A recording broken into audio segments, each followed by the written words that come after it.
กันไปเหลือไว้เพียงคำสัญญาที่ชาญชลาส่งเธอขึ้นบนรถไฟหากใจยามนี้ความรักยังมีมากมายรักด้วยหัวใจฝากไว้เพียงคำสัญญาหากเอ่ยคำลาน้ำตาฉันคงต้องหลั่งเรื่องราวความหลังจดจำทุกลมหายใจแต่ในวันนี้ความรักที่มาจากไป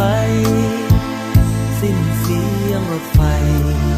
ฝากไว้เพียงรอยน้ำตาวอนขอวอนพระจงคุ้มครอ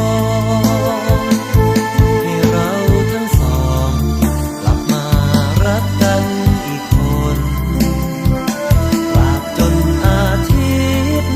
ลับไปไร้ความมืดมนให้ฝนพรางพรมหลั่งมาฉลองดวงใจเธอโบกมือลาแก้วตาเธออย่าร้องไห้ไม่เปลี่ยนแปลไปหากใจเรายังมั่นคงสบตาอีกครั้งฝากรักแทนความห่วงใยแววเสียงรถไฟหวั่นใจรักไม่กลับมา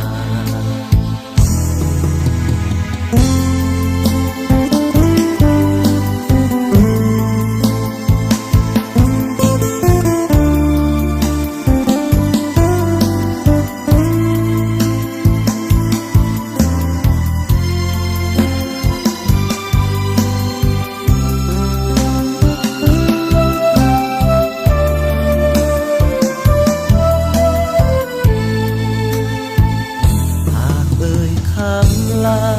น้ำตาฉันคงต้องหลั่งเรื่องราวความหลัง